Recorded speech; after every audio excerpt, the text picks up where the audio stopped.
और हीरो बन जाएंगे अपनी कम्युनिटी के, इसीलिए तो भोगते हैं। मुझे हैरत होती है, तुम्हारे पास तुम्हारे एक बाबा भी ऐसा नहीं रह गया जिसकी तारीफ करके तुम बड़े हो सकते थे। तुम्हें बदनाम होकर बड़े होने के लिए भी मेरे नबी का सहारा लेना पड़ रहा है। हुजूर को छोड़कर तुम मशहूर भी नहीं हो पा रहे, शोहरत के लिए भी। इनकी रिपोर्ट के हिसाब से ये कौम दलित समाज से नीचे की जिंदगी गुजार रही है। Shri Krishna report, Sachar committee report, ये सब रिपोर्टें सुप्रीम कोर्ट के रिटायर्ड जजेस ने रिपोर्ट किया है। मुसलमानों की हालत बहुत कमजोर है हिंदुस्तान। फिर मैं कहता हूं ये कमजोर कौम है तो डिबेट में पूरे मीडिया में यही क्यों छाई रहती है? कितने तो चैनल ऐसे हैं जिनका हमारा नाम लिए बगैर दुकान नहीं चलती। क्यों? इसीलिए आला हजरत को सुनो। एक फैसला कुन अंदाज में इमाम अहले सुन्नत ने बयान किया है, बखुदा खुदा का यही है दर। बखुदा का मतलब कसम खुदा की, कसम खुदा की। रब का अगर कोई दरवाजा है तो वो मुस्तफा की जात है। बखुदा खुदा का यही है दर, नहीं और कोई। मफर मकर, मफर कहते हैं भागने की जगह, मकर कहते हैं ठहरने की जगह। हुजूर को छोड़ोगे तो न भागने की जगह है न ठहरने की जगह। बेशक, सुभान अल्लाह। कहां जाओगे, कहां जाओगे? आपने देखा 1.5 साल पहले जो राफजी कुत्ता अपना दीन बदल कर गया था, नाम भी बदल लिया था और अपने माथे पर कशका भी लगाया, लाल रंग के कपड़े भी पहन लिया और उनका फुजला खाते हुए उनकी जूतियां चाटता रहा और ये समझ बैठा कि मुसलमानों में हलचल मच जाएगी। एक बहुत बड़ा लीडर, उसका धर्म परिवर्तन हो गया है, वो कन्वर्ट होकर के दूसरा बन गया है। लेकिन हैरत की बात है, साल गुजर गया, 1.5 साल गुजर गया, जमात मुस्लिमीन पर तो दूर की बात है, हमारे 8 साल के बच्चे पर भी कोई फर्क नहीं पड़ा। और हर बच्चा ये कहता था जो कचरा है उसे तो जाना ही था, जो जाना ही था। लेकिन अंजाम हमने देखा, 1.5 साल 2 साल नहीं गुजरे कि जिनको अपने आका व मौला समझ करके जिनकी धोतियों में पनाह लेने के लिए गए थे साहब, वहां से भी जूतियां मार कर भगा दिए गए। अब रो रो करके वीडियो बनाते हैं, हमारी जान को खतरा है, हमें बचा लिया जाए। हालत क्या हो गई? धोबी का कुत्ता, न घर का न घाट का। बेशक, बेशक। और इसी को आला हजरत ने फरमाया था, या रसूल अल्लाह जो तेरे दर से यार फिरते हैं, या रसूल अल्लाह जो तेरे दर से यार फिरते हैं, दर बदर यूं ही खार फिरते हैं। सुभान अल्लाह, सुभान अल्लाह। नाराए तकबीर, नाराए रिसालत, लब्बैक या रसूल अल्लाह। दुनिया में से अगर कोई पाखंडी उठ करके ये समझे कि मैं नबी पाक सल्लल्लाहु ताला अलैहि वसल्लम को छोड़कर एक बड़ी जमात बना सकूंगा, तो याद रखो इनसे बड़े बड़े भी बहुत आए, इनसे सड़े सड़े भी बहुत आए। न मेरे नबी करीम सल्लल्लाहु ताला अलैहि वसल्लम की जात पे कोई फर्क आया, ना ही कभी आ सकेगा। इसलिए कि या रसूल अल्लाह तू घटाए से किसी के न घटा है न घटेगा, जब बढ़ाए तुझे अल्लाह ताला तेरा, रहेगा यूं ही उनका चर्चा रहेगा, पड़े खाक हो जाएं जल जाने वाले। मैं जो बात अर्ज कर रहा था उसको कंप्लीट कर लूं। आला हज़रत ने फरमाया, बखुदा खुदा का यही है दर, नहीं और कोई। मफर मकर, हुजूर को छोड़ोगे तो न भागने की जगह है न ठहरने की जगह है। सबसे ज्यादा दुनिया से भाग करके भी अगर कोई जाएगा तो कहां जाएगा? कब्र में जाएगा। इसके अलावा जाएगा कहां? कब्र में जाएगा। पूरी दुनिया से भागकर कब्र में भी जाएगा। मुनकर नकीर वहां पर भी आकर खड़े होते हैं। 1-2 सवाल में तो पास हो जाओगे, तीसरी मर्तबा मुनकर नकीर भी यही पूछेंगे, बता इनके बारे में क्या कहता था, बता इनके बारे में क्या कहता था। छुटकारा कहीं नहीं है, छुटकारा कहीं नहीं है। बोलना पड़ेगा उनके बारे में क्या कहता था। उनको छोड़कर तू डायरेक्ट कोई रास्ता ढूंढता है, हो ही नहीं सकता। और अगर कोई ये सोचता है कब्र में नहीं जाऊंगा, जल के मर जाऊंगा, मेरी राख कहीं दरिया में बहा दी जाएगी और ये सारे मामलात नहीं होंगे, इनके खाम ख्याली से हो सकता है। कयामत तो कायम होना है, बेशक बेशक, कयामत तो होना है। और जब अल्लाह रब्बुल इज्जत हर एक नफ्स को जिंदा कर कर खड़ा करेगा उस वक्त भी पता है पूरी मखलूक सब घूमती रहेगी। आदम अलैहिस्सलाम से कहते हैं आप पूरी कायनात पूरे इंसानों के बाबा हैं, आप हम सब के बाप हैं, सिफारिश करें। वो भी कहते हैं नफ्सी नफ्सी इज़हबू इला गैरी, जाओ आज मुझे मेरी पड़ी है किसी और के पास। और ये मखलूक क्या करती रही, खलीलो नजी मसीहो सफ़ी सभी से कही कहीं ना बनी।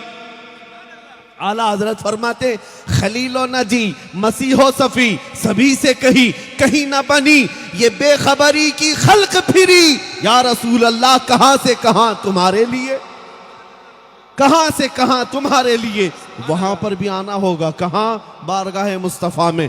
एक ही दिन वो आवाज आएगी, हर नबी कह रहा होगा इज़हबू इला गैरी, मेरे हुजूर के लब पर अना लहा होगा, आओ मैं आज इसी के लिए तो बैठा हूं, मैं सिफारिश करता हूं।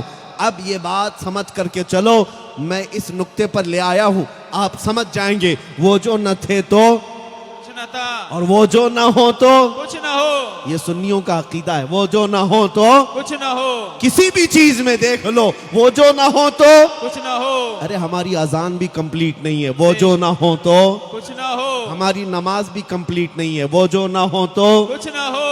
किसी भी जिंदगी के शुरू के शोबे से लेकर, आपको पता है जब हमारा इंतकाल होता है, फरमाया गया आंखें मुर्दे की बंद भी करना है तो क्या कह करके, बिस्मिल्लाहि व अला मिल्लति रसूलिल्लाह। बेशक, सुभान अल्लाह। मुर्दे की आंखें भी बंद करो तो रसूलुल्लाह का नाम आएगा। और जब पैदा हुए थे तो कान में अल्लाहु अकबर तो कहा गया था, लेकिन अजान में साथ में अशहदु अन्ना मुहम्मदर रसूलुल्लाह भी कहा। सुभान अल्लाह। कहां कहां तुम झूठ भाग सकते हो, नहीं। इसीलिए मैं कह रहा हूं बेउन के वास्ते खुदा कुछ अता करे। हाशा, गलत गलत, यह हवस बेबसर की है। और इकबाल को पढ़ो तो बहुत प्यारे अंदाज में उसने कहा था कि हुजूर पाक सल्लल्लाहु ताला अलैहि वसल्लम का रंग और उनकी रानाई पूरे कायनात के हुस्न में है। बेशक, कायनात का हुस्न हुजूर से है। कुछ लोग जैसे जिनको इन पाखंडियों को लगा कि हम छोड़ देंगे, उनको गालियां देंगे तो हम भी हीरो बन जाएंगे। आप क्या समझते हैं, ये जो गुफे में बैठकर भौंकते थे हुजूर की शान में, इनका क्या ख्याल था? इनका ख्याल ये था कि हम इतना भौंकेंगे हुजूर के खिलाफ ताकि 2 साल के बाद हम भी सीएम बन जाएंगे और हीरो बन जाएंगे अपनी कम्युनिटी के, इसीलिए तो भौंकते हैं। मुझे हैरत होती है, तुम्हारे पास तुम्हारे एक बाबा भी ऐसा नहीं रह गया जिसकी तारीफ करके तुम बड़े हो सकते थे। तुम्हें बदनाम होकर बड़े होने के लिए भी मेरे नबी का सहारा लेना पड़ रहा है।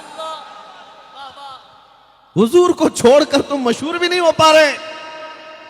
शोहरत के लिए भी अगर मैं मेरे आका का नाम लेता हूं इसलिए कि मैं गुलाम हूं, सुभान अल्लाह, सुभान अल्लाह। और मैं फखर से कहता हूं मेरे जिस्म में जो रोंगटा है वो भी मेरे मुस्तफा की बरकत से है। बेशक, मेरे घर में नमक का एक दाना है तो सदका है रसूलुल्लाह का। बेशक, मुझे इस बात में कोई वो नहीं है, लेकिन हैरत उन पर है, उन पर है। तुम्हारे तो कोई ताल्लुक ही नहीं था दीन इस्लाम से, फिर नबी पाक पर भोगते क्यों? क्यों भोगते हो? शोहरत के लिए, पब्लिसिटी के लिए। और सबको समझ जाना चाहिए। आज मुझे एक और बात की हैरत होती है, हिंदुस्तान में बहुत सारे दीन हैं, बहुत सारे मजहब वाले लोग हैं। यहाँ पर सिख हैं या नहीं? हमारे मुल्क में क्रिश्चियन हैं, क्रिश्चियन भी हैं, सिख भी हैं, जैन भी हैं, पारसी भी हैं, और पता नहीं कितने मजहब हैं, कितने धर्म हैं, बहुत हैं। आपको भी पता होगा, आपके करीब इतने हैं कि गिने भी नहीं जा सकते पूरे हिंदुस्तान में। लेकिन हैरत की बात है कि हमारे मुल्क के सारे इलेक्शन का गर्म मुद्दा हम होते हैं, कोई नहीं होता। सबसे हॉट टॉपिक क्यों है? जबकि ये कौम टूटी बिखरी हुई है इनकी रिपोर्ट के हिसाब से। इनकी रिपोर्ट के हिसाब से ये कौम दलित समाज से नीचे की जिंदगी गुजार रही है। Shri Krishna report, Sachar committee report, ये सब रिपोर्टें। सुप्रीम कोर्ट के रिटायर्ड जजेस ने रिपोर्ट किया है मुसलमानों की हालत बहुत कमज़ोर है हिंदुस्तान। फिर मैं कहता हूँ ये कमज़ोर कौम है तो डिबेट में पूरे मीडिया में यही क्यों छाई रहती है? कितने तो चैनल ऐसे हैं जिनका हमारा नाम लिए बगैर दुकान नहीं चलती। बेशक, क्यों? क्यों, क्या बात है? समझना पड़ेगा। जिसको इकबाल कहता है कुछ बात तो है कि मिटती नहीं हस्ती हमारी। बेशक सुभान अल्लाह सुभान अल्लाह। कुछ बात तो है कि मिटती नहीं हस्ती हमारी, सदियों रहा है दुश्मन दौरे जमा हमारा। बेशक तौहीद की अमानत सीनों में है हमारे, आसान नहीं मिटाना नामो निशा हमारा। बेशक। यूनानो मिस्र रोमा सब मिट गए जहां से, बाकी मगर है अब तक नामो निशा हमारा। बेशक सुभान नारे तकबीर, अल्लाहु अकबर नारे रिसालत। या रसूल अल्लाह। हुजूर अकरम सल्लल्लाहु ताला अलैहि वसल्लम का नाम हमने देखा है, तारीफ करने वाला ले तो भी मशहूर हो गया और भौंकने वाला भी शोहरत के लिए ही ले रहा है, और वो सोच रहा है कि मैं हीरो बन जाऊंगा, लेकिन अल्लाह ने ऐसा जीरो बनाया, ऐसा कि एक अमेरिकन एथलीट है, यानी एक खिलाड़ी की बात कर रहा हूं जो अभी अभी कन्वर्ट हुआ इस्लाम में, उसने एक स्टेटमेंट दिया है, कहा कि ये दुनिया की वाहिद कौम है मुसलमान जो 14 सदियों के बाद भी इनका रिश्ता अपने नबी से जरा कम नहीं हुआ। ये ऐसी कौम है जिसने अपने नबी को देखा नहीं, अपने नबी से मुसाफा किया नहीं, अपने नबी की महफिल में बैठी नहीं, लेकिन जब बात आए तो ये गर्दनें उनके कदमों पर रखने को तैयार है। ये एक ही कौम है, एक ही कौम है पूरी दुनिया में। ये मैं अपनी बात नहीं कर रहा हूं, एक वो शख्स जो एथीस्ट था, नास्तिक था, मुल्हिद था, अभी अभी वो इस्लाम में आया, उसने कहा कि बहुत सारे दुनिया में कंट्रीज ऐसी हैं जहां पर दूसरों की हुकूमत है, क्रिश्चियन हुकूमत कर रहे हो, तो वो कहता है कि क्रिश्चियनों की हुकूमत के दरमियान भी अगर कोई बाजार में ईसा अलैहिस्सलाम के खिलाफ कोई बैनर लिख करके घूमे तो कुछ फर्क नहीं पड़ता वहां पर। कहते हैं ये फ्रीडम ऑफ एक्सप्रेशन है, फ्रीडम ऑफ स्पीच है, अपनी आज़ादी है राय का, अपनी इजहार राय की आज़ादी है, वहां कुछ नहीं किया जाता। लेकिन वही जो खिलाड़ी है वो कहता है, उसका दूसरा स्टेटमेंट कहता है, अगर मुसलमानों की हुकूमत ना भी हो, कोई दूसरे ही हुकूमत करते हो, लेकिन चंद मुसलमान उस मुल्क में जीते हो और तुम में से कोई हुजूर मोहम्मद सल्लल्लाहु ताला अलैहि वसल्लम की शान में कोई गुस्ताखी करे और खुलेआम घूम करके बताए, वो ये कहता है उसका जीना हराम हो जाता है, वो डर डर करके पूरी जिंदगी जीता है। क्यों डर डर करके जीना पड़ता है? मेरे अजीजों, हमने अजमत मुस्तफ़ा पर बात की, अगरचे मैं आपके शहर में पहले आया हूं, लेकिन अभी मेरा हाल ये है कि एक दिन की भी फुर्सत नहीं। मैं अपनी तारीफ के लिए नहीं कहता, मैं अपनी तारीफ के लिए नहीं कह रहा हूं, पिछले एक साल में तकरीबन 150 जलसों से खिताब किया होगा, लेकिन ये बात सिर्फ इसलिए है जब तक बिके न थे तो कोई पूछता न था, सुभान अल्लाह। जब तक बिके न थे तो कोई पूछता न था।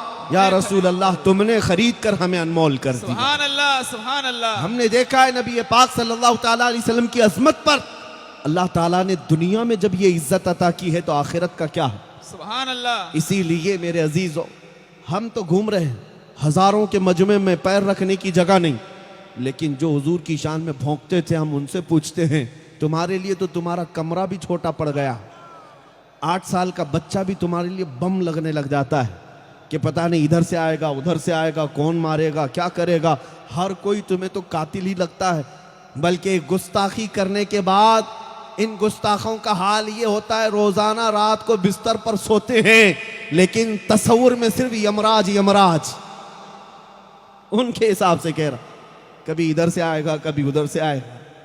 डर और खौफ क्यों है? अमन के साथ जीना है तो मेरे मुस्तफ़ा की इज्जत की भी बात करो।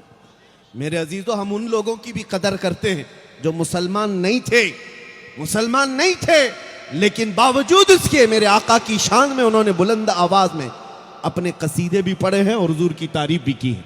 आपको पता है, गुरु नानक सिखों के लिए अगरचे बहुत ही मुकद्दस शख्सियत के हामिल है, लेकिन गुरु नानक के कई कलमात, कई जुमले ऐसे हैं जिसमें हुजूर की नाते हैं। गुरु नानक ने कहा था, मोहम्मद ना है भक्ति ना है, अगर मोहम्मद ना हो तो इस जमीन पर इबादत ही नहीं है, इबादत ही नहीं है।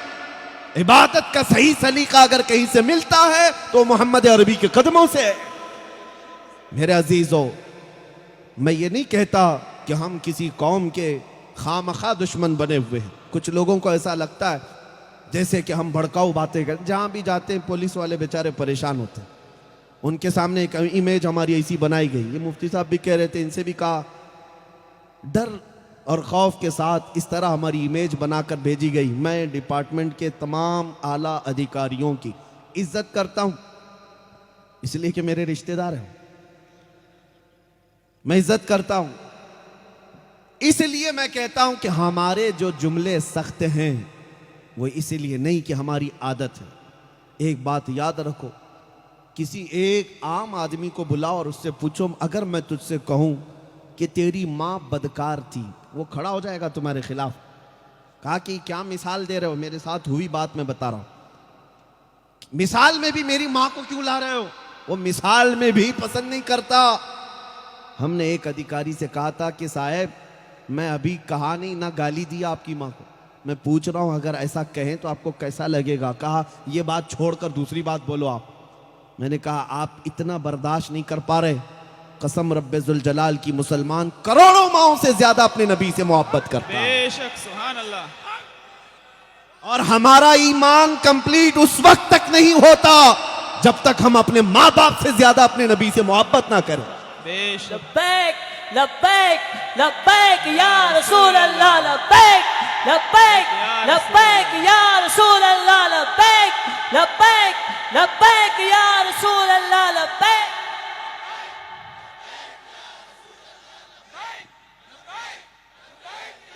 मेरे अजीजों तवज्जो, गैरत के साथ जीने को प्रोवोक नहीं कहते, भड़काओ नहीं कहते।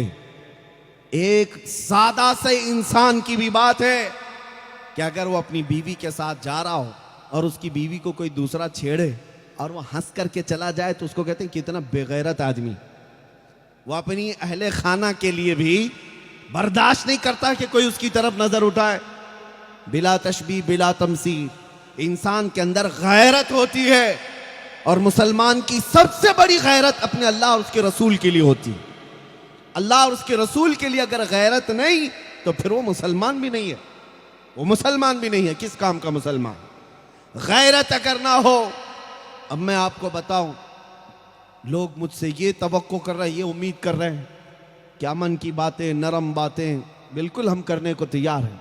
होना भी यही चाहिए कि जुबान अल्लाह ने दी है, नरम बात करें।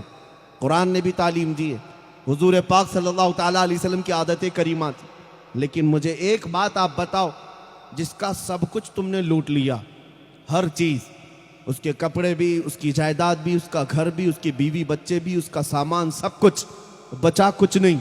और उसके बाद उसके पास आखिरी एक पूंजी बाकी थी, आखिरी पूंजी जिससे उसकी सांसें चल रही थी। अब आकर तुमने उस पर भी डाका डाला, तो क्या वो इंसान बिफर नहीं जाएगा? क्या वो भड़क नहीं जाएगा? क्या वो अपनी आखिरी चीज को बचाने के लिए चीख और चिल्लम न करेगा? यही मिसाल हमारी है। हमारा तो सब लुट गया है, हमसे क्या क्या नहीं छीना गया।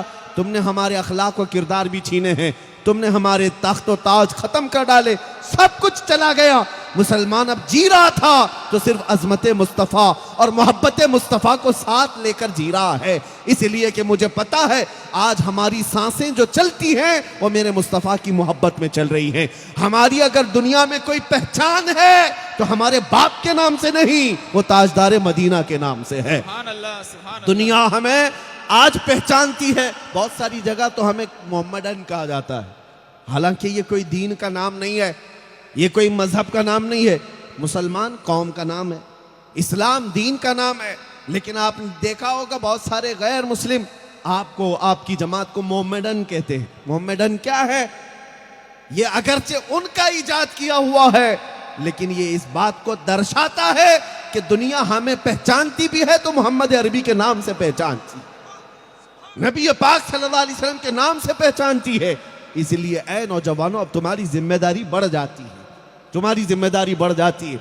मैं बोलता हूं इसलिए कि हमारी आखिरी रूह है वो, हमारी जान है वो। इसीलिए मैंने पूछा था, वो जो ना हो तो कुछ ना हो। जान है वो जहान की, और जान है तो जहान, बेशक, जान है तो जहान है।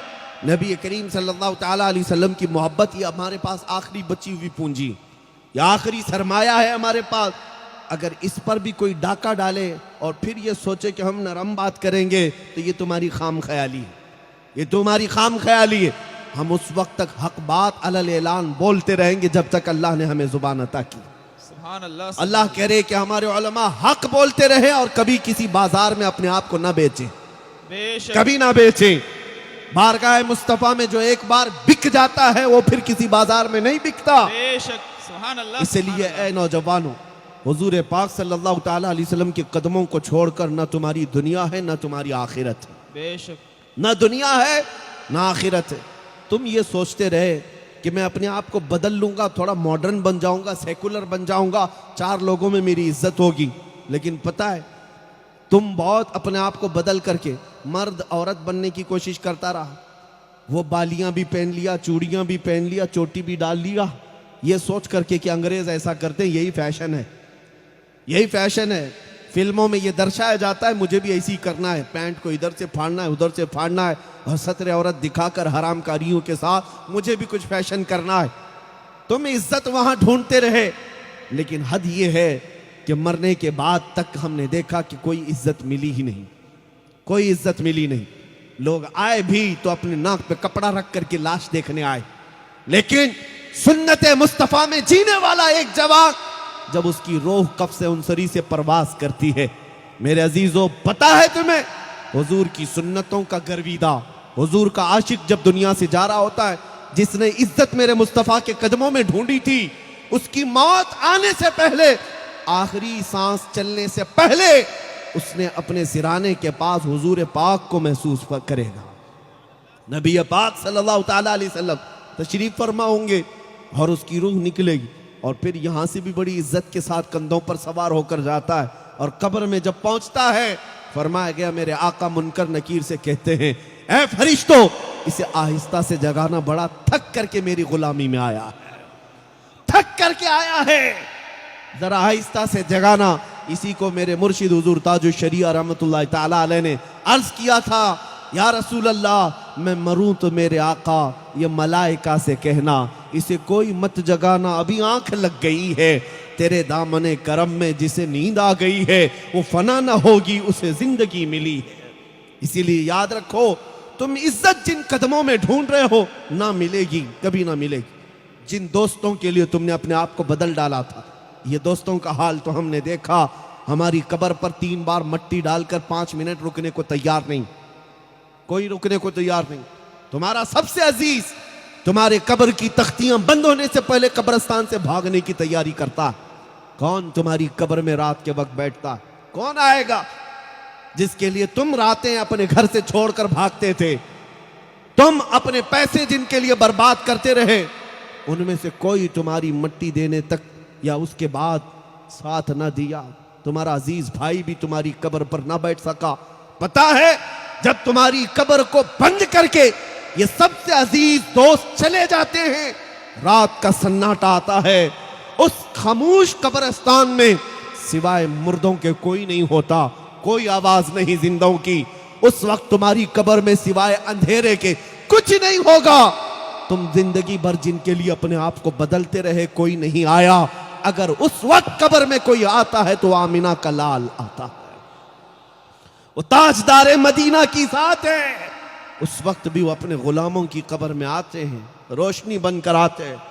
इसीलिए आला हजरत ने फरमाया था, जब तुम्हें पता है कब्र में भी उनका सामना करना है, हश्र में भी उनका सामना करना है, तो ऐ गुलाम सुन ले, आज ले उनकी पनाह, आज मदद मांग उनसे, आज ले उनकी पनाह, आज मदद मांग उनसे। कल न मानेंगे कयामत में अगर मान गया। मैं बीच में एक हदीस पाक छोड़ दिया। मैं शुरू में इस बात को अर्ज कर रहा था, दीन क्या है, दीन क्या है, विलायत बहुत दूर की बात, दीन क्या है।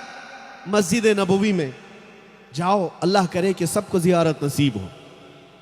हुजूर पाक सल्लल्लाहु ताला अलैहि वसल्लम का मुसल्ला जहाँ मेहराब, हुजूर का जो मिंबर है, वहाँ जब आप खड़े रहेंगे, किबला सामने है और हुजूर का हुजरा आपके बाएं हाथ की तरफ।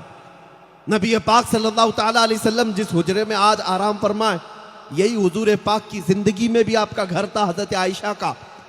हुजूर अकरम सल्लल्लाहु ताला अलैहि वसल्लम अपनी जाहिरी जिंदगी के अय्याम खत्म होने के करीब, आखिरी विसाल से चंद दिन पहले उसी हुजरे में आराम करते थे। बीमारी का आलम था। हुजूर की वफात से 2 दिन पहले की बात कर रहा हूँ, हुजूर की वफात से 2 दिन पहले की बात। साहबा कहते हैं हुजूर अपने हुजरे से बाहर नहीं आ रहे थे, अबू बकर सिद्दीक हमें नमाज पढ़ा रहे थे। हुजूर ने हुक्म फरमाया था कि अबू बकर लोगों की नमाज पढ़ाएं। हजरत अबू बकर सिद्दीक मुसल्ले पर बढ़ जाते। सुबह से लेकर शाम तक सहाबा बैठे रहते मस्जिद नबवी में। मैं क्या बता रहा हूं, तवज्जो से सुने। सामने किबला है और बाएं हाथ की तरफ हुजूर का हुजरा है, लेकिन सारे सहाबा टकटकी बांधकर दरवाजे की तरफ ही देखते रहते थे कि ये दरवाजा कब खुलेगा, वो आफताब रिसालत कब बाहर आएगा, कब तुलू होगा वो 14वीं का चांद। दिन भर गुजरता था, सहाबा देखने के लिए मुंतजिर रहते कि मेरे आका आएंगे, बीमारी में इफाका होगा। लेकिन सहाबा कहते हैं एक अजान हो गई, इकामत हो गई और हजरत अबू बकर सिद्दीक मुसल्ले पर बढ़ गए। सब सहाबा सफ़े लगाकर नमाज पढ़ रहे। नमाज का आलम है, किबले की तरफ मुंह होता है, सबका पता है। और वो सहाबा की बात कर रहा हूं। हदीस सही में है कि अचानक रसूल करीम सल्लल्लाहु ताला अलैहि वसल्लम के हुजरे का दरवाजा खुला। नमाज चालू है, नमाज चल रही है, हुजरे का दरवाजा खुला, पर्दा हटा, मेरे आका सल्लल्लाहु ताला अलैहि वसल्लम का चेहरे जमाले जहां आरा नजर आया। लेकिन कैसे देख सकते हैं, इधर किबला इधर है सामने की तरफ, और हुजूर का हुजरा बाएं हाथ की तरफ और हुजूर का दरवाजा भी बाएं हाथ की तरफ। जब हुजूर अपने दरवाजे पर खड़े हुए, सहाबा की जमात को देखकर मुस्कुराते रहे। सहाबा कहते हैं जितने लोग मस्जिद में नमाज पढ़ रहे थे, हर एक सहाबी का चेहरा हुजूर की तरफ था, हर एक का चेहरा हुजूर की तरफ था। मुझे बताओ, नमाज में चेहरा किधर होना चाहिए? नमाज में चेहरा किधर होना चाहिए? किबले की तरफ, काबे की तरफ होना चाहिए। अब वो साहब आज के वो लाल दुपट्टे वाले वहां पर घुमा करके कहते काबा इधर है, काबा इधर है, जालियों की तरफ मुंह मत करना। वो सहाबा के चेहरों को कौन घुमाता? नमाज के आलम में वो सहाबा, काबा सामने है लेकिन चेहरा रसूल बाएं जानिब। सब सहाबा इधर देखते रहे। हदीस के अल्फाज हैं, सहाबा कहते हैं करीब था कि हम फितने में मुब्तला हो जाते, यानी आजमाइश में मुब्तला होते, जिसको आला हजरत ने कहा है पेशे नजर वो नौबहार, सजदे को दिल है बेकरार, सुभान अल्लाह, रोकिए सर को रोकिए, हाँ यही इम्तिहान है। सुभान अल्लाह। नबी पाक सल्लल्लाहु ताला अलैहि वसल्लम मुस्कुराते रहे और सहाबा को इशारतन कहा तुम अपनी नमाज कंप्लीट करो, मुकम्मल करो। सहाबा उधर देखते थे, नमाज पढ़ते थे। मुझे बताओ, एक सहाबी के बारे में भी हुजूर ने ये नहीं फरमाया कि तुम्हारा चेहरा काबे से फिर गया, तुम्हारी नमाज टूट गई, तुम्हारी नमाज टूट गई, इसकी नमाज बातिल, उसकी नमाज फासिद। नहीं, चेहरा हुजूर की तरफ था, फिर भी उनकी नमाज कंप्लीट हुई।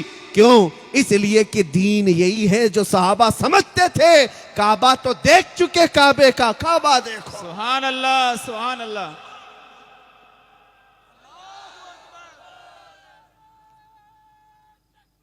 अल्लाहु अकबर।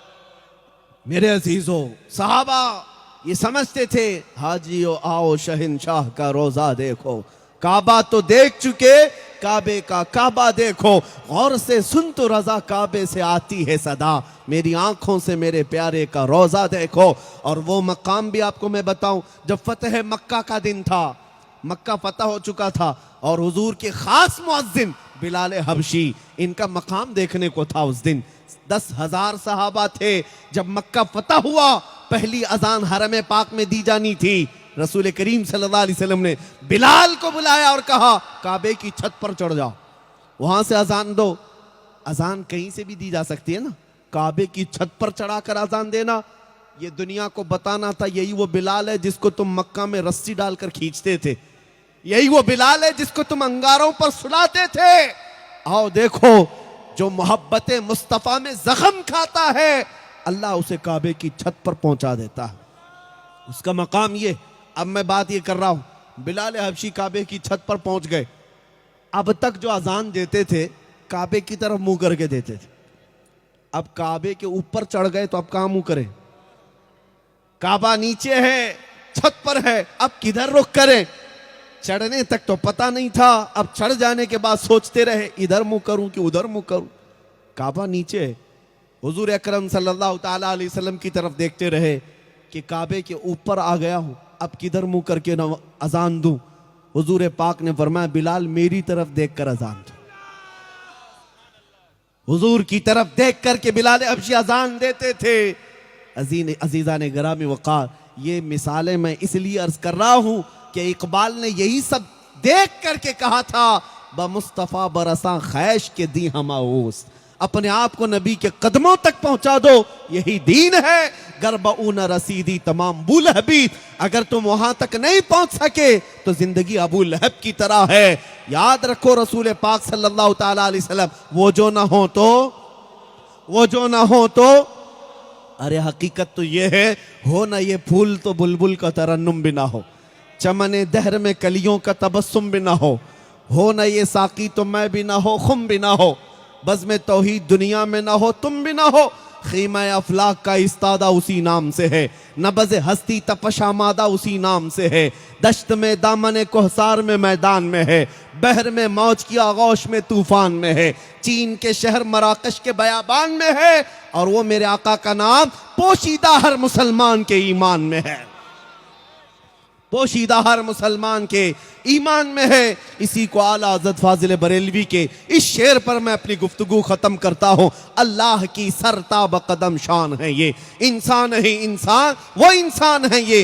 कुरान तो ईमान बताता है उन्हें, और ईमान ये कहता है मेरी जान है ये। हमारी तकरीर का खुलासा, हमारी गुफ्तगू का निचोड़, हासिल कलाम, मेरी गुफ्तगू का उन्वान 2 जुमलों में सुनो और फिर खड़े हो जाओ। 2 जुमलों में मेरी तकरीर का खुलासा सिर्फ ये है कि मोहम्मद से वफा तूने तो हम तेरे हैं, ये जहां चीज है क्या लौह कलम तेरे हैं। उठो कुव्वत इश्क से हर पस्त को बाला कर दो, दहर में नामे मोहम्मद से उजाला कर दो। भोंकने वाले भोंकते रहेंगे और यूं ही मर करके उनका मौसम खत्म हो जाएगा। इंशाअल्लाह वो दौर आएगा जब इमाम मेहदी का ज़हूर होगा, और फिर हर घर से पूरी दुनिया के खित्ते में जितने घर हैं, ये मेरे आका का फरमान बता रहा हूं, कुछ मैं अपने अंदाज में ये कहता हूं, कुछ देर की खामोशी है फिर शोर आएगा। आज कुत्तों का वक्त है, कल हमारा दौर आएगा जब इमाम मेहदी का ज़हूर होगा। मेरे आका का फरमान है, रूए जमीन पर जितने घर होंगे हर घर से अल्लाहु अकबर की सदा होगी। और मेरा ये विजदान कहता है, आज मोहल्लों से आवाज निकली है, कल देखना हर घर पुकारेगा लब्बैक या रसूल अल्लाह।